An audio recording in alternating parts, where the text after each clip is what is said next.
the situations and not themselves.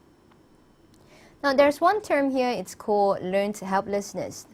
Learned helplessness, hereby it means usually we always feel helpless within our situation. Let's say if you ask me to fly an aeroplane, of course I wish to, but I would have a learned helplessness attitude. I would say, I can't do it, it's just impossible, how can I do it, okay? Learned helplessness. Some kids that I've met, they would say, I am just stupid, I am just useless, I just cannot remember. Okay, a learned helplessness, it's not because they cannot, it's just because they don't want. That's a problem. They've already learned failure in their life and they just take the easy way out. Yeah, and they just give up before they read the first question. Next one, self-schemas, the one that we have learned. Meaning, self-schemas, you can look from your past, or the present, or your future. Now it changes because self-schemas, we have different activation. Activation means in the event, we have different things that activated our nodes, and then we have different aspects of self. Now, schemas are important so that we can gain satisfaction in life. Of course, there's some carryover. The schemas from your past would carry over to your present, and also your present would carry over to the future. Now, for self-schemas, some are schematic on some, and some are schematic on others. Some schemas are constant, about stable, but some schemas we changes often. Some examples are beauty, wealth, or kindness. Now, it is the importance of it, or depending on the context of the situation. But then now self-schemas, you can always break down like a computer file. File A, file B, file C, file D. But then it's when you put it to like a compartment, you put it too much, you tend to lose the aspect of oneself. Now, some people, they have comparted too much. That's why they would cause extreme mood swing. Once they're happy, they're extremely happy, and once they're too sad, they're too sad, because they have focused on the two sides too much. Next one is a self-awareness. Are you really aware of yourself regards to the surrounding? Okay, when you are aware too much of yourself, now you become a social object. Okay, you refer yourself as a social object. You're aware of yourself. So that's why girls, they tend to go to the toilet and they tend to just do their hair nicely. And these are the things that they're aware about themselves. Yeah. Thus, you look at yourself like an object, and then you view the person you want to be. And sometimes you would have discrepancy as well.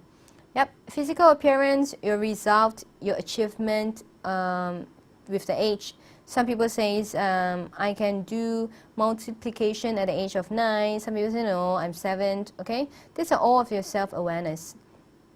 Or marriage, when are you going to get married? Okay? There are two types of self-awareness. The first one is your private self. Okay? Private self is in regardless of the situation or the society you are in. Your thoughts, your feelings, and your attitude. And the next one is your public self, how you present yourself in a positive light. Now, sometimes the same person can be totally not the same. Okay? Now, that's why some people, they would have, sometimes they are just responsible, sometimes they are just not irresponsible. Now, this happens. And the opposite of it, it means de-individualization. Okay? This one happens when you lose sense about yourself, you lose control, you just let it go, and you just freely become yourself. It's like if I give you a studio room, you dance and you jump, and you just don't care what other people think. But when someone comes into the room, you'd strictly and just stand stood like this, okay? And behave in a way how a person should behave. Now, impulsive, this one would become impulsive and inhibited way. You do whatever you want, okay? And depersonalization. Now, de-individualization and depersonalization, they are different. Depersonalization means you depersonalize yourself. You are actually someone, a oneself, and because you try to become part of more of your social identity, you lose sense of your personal self. You become more of your social self. Yep. Now the process of awareness, it's like this. So first you have your external and your internal stimulus, okay? And then you create a kind of awareness about yourself. Now after you're aware about some things that happened, you look at whether it's a norm. Is it correct that I behave in this way? Okay? And then you look at whether it's a standard behavior.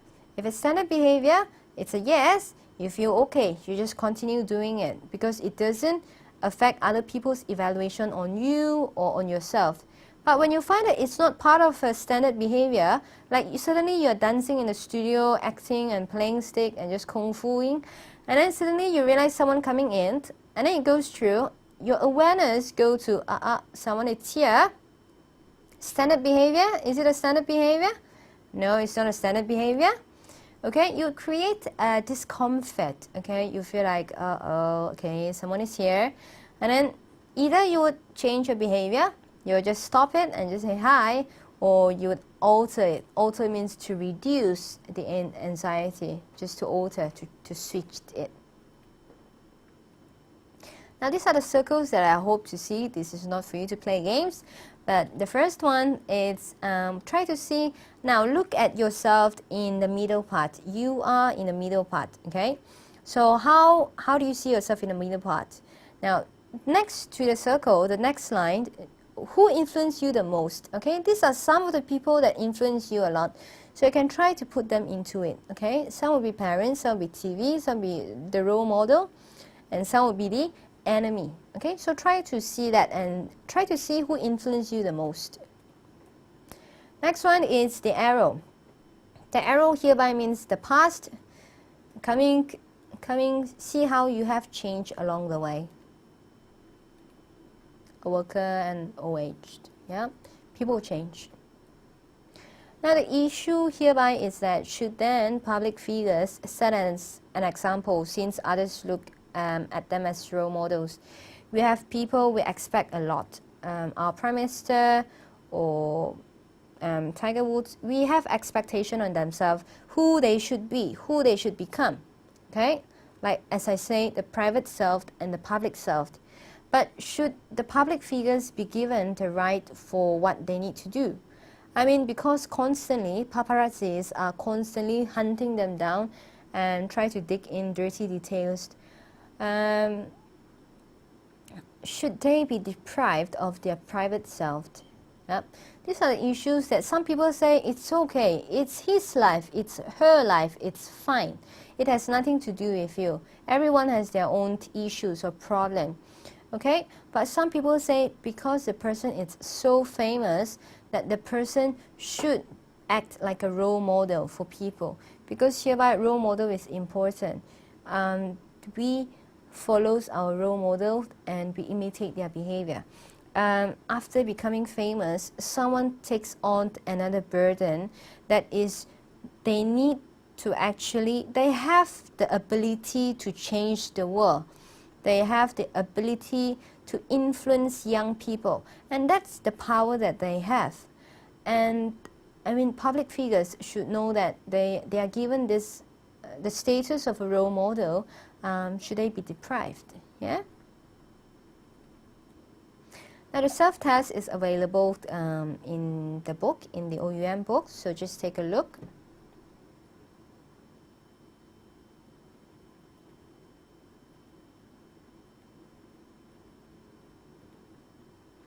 Okay, the next topic we'll talk about is topic 4, which is attitudes.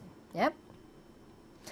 Now by the end of this topic, you should be able to describe the nature and the origin of attitudes, to explain the structure involved in the formations of attitude, to explain the functions of attitude and how they relate to social relationship, or to explain some methods of measuring attitudes, or to identify models of attitude and how attitude predicts behavior. Getting into it? Now, some people, they do not care about politics at all. If I ask about my friend, I asked them about, have you been reading newspaper? Do you care about voting? Do you vote?